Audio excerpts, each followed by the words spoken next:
गुजरात के सूरत शहर से एक बेहद चौंकाने वाला मामला सामने आया जहां पर 8 वर्षीय छात्र कर अपनी जान दे दी। नमस्कार, आप देख रहे हैं सालासन न्यूज और मैं हूं विनय प्रजापति। खबर है शिक्षा से जुड़ी ही। जिस तरीके से आप देखते रहते होंगे कि शिक्षा नामक रोजगार किस तरीके से देश को आज के समय में खोखला करते जा रहा है। लगातार कभी किसी स्कूल में तो कभी बहुत बड़े बड़े इंस्टीट्यूट क्लासों में कभी छात्राओं का शोषण, मानसिक शोषण किया जाता है तो कभी शारीरिक प्रताड़ना दी जाती है। ऐसा ही एक मामला फिर से सूरत से आया है जहां पर 8वीं क्लास की छात्रा ने सुसाइड कर अपनी जान दे दी। क्या रही वो वजह, आइए जानते हैं इसके बारे में।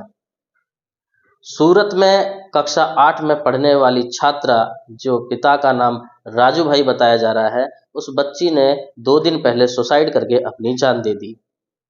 माता पिता घर से बाहर गए हुए थे किसी फंक्शन में। जब वो घर पर आए तो उन्होंने देखा कि उनकी बेटी फांसी पर झूलते हुए उनको मिली।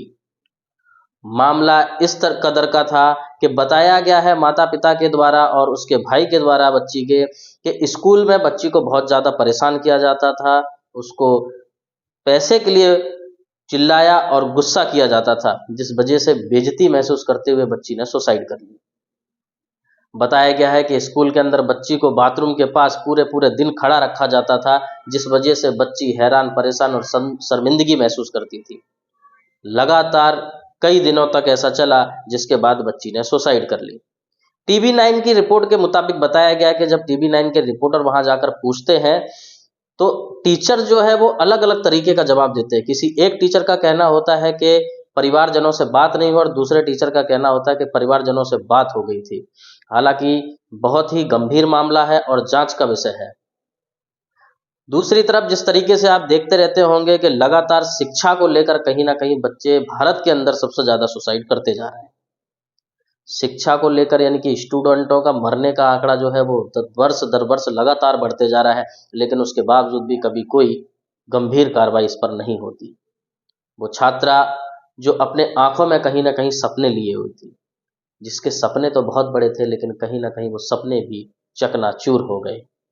वो बच्ची जो पढ़ना चाहती थी, अपने माता पिता के लिए, अपने देश के लिए कुछ करना चाहती थी, देश का भविष्य थी, लेकिन आज वो भविष्य एक अंधेरे में गुमनाम हो गया हमेशा के लिए। कुछ दिनों पहले आपने देखा होगा कि फेमस इंस्टीट्यूट आकाश इंस्टीट्यूट के अंदर एक टीचर के द्वारा बच्चे के साथ अभद्र चैटिंग करते हुए पकड़े जाने के बाद उसके पिता के द्वारा टीचर के साथ काफ़ी बेरहमी से मारपीट की गई। लेकिन इस तरीके के मैटरों को लगातार कहीं ना कहीं दबा दिया जाता है।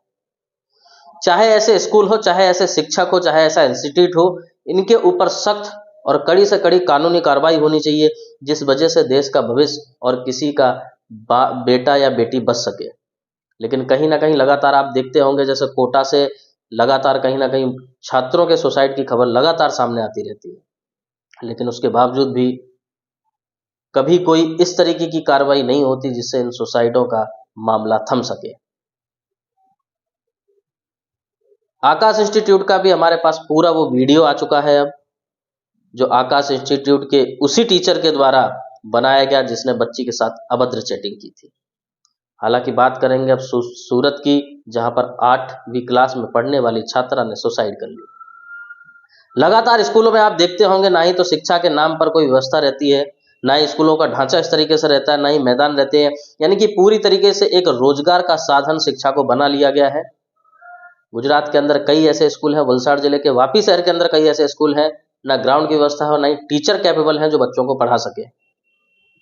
क्या शिक्षा होनी चाहिए उन टीचरों की जो बच्चों को पढ़ाते हैं? किस क्लास में कौन सा टीचर पढ़ाएगा, किस तरीके के सब्जेक्ट का उसको अनुभव है, शिक्षा का कितना अनुभव है, इस तरीके की जो जांचें हैं क्या वो स्कूलों के अंदर होती हैं?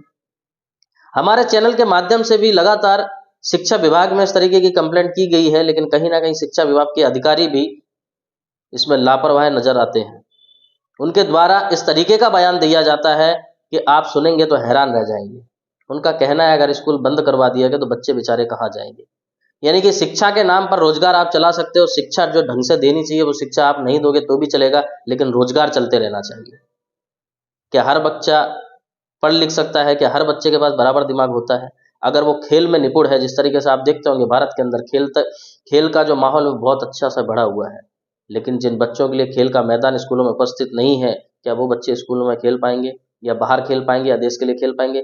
विषय बहुत सारे हैं, विषय बहुत गंभीर है, लेकिन कहीं ना कहीं शिक्षा विभाग को सतर्क होना चाहिए। और जिस तरीके से वो एक राजू भाई की बच्ची आज इस दुनिया में नहीं रही सिर्फ फीस के चलते, क्या अगर फीस नहीं है या जिसके पास पैसा नहीं है, क्या उनके बच्चे नहीं पढ़ पाएंगे। गंभीर विषय है, जांच बेहद जरूरी है। क्या उस बच्ची को न्याय मिल पाएगा, ये देखने वाली बात होगी। आप इस बारे में क्या सोचते हैं, शिक्षा के बारे में आप क्या सोचते हैं, स्कूलों के बारे में क्या सोचते हैं, आपकी अपनी क्या राय है, हमें कमेंट बॉक्स में कमेंट करके अवश्य राय दें। जय हिंद, जय भारत।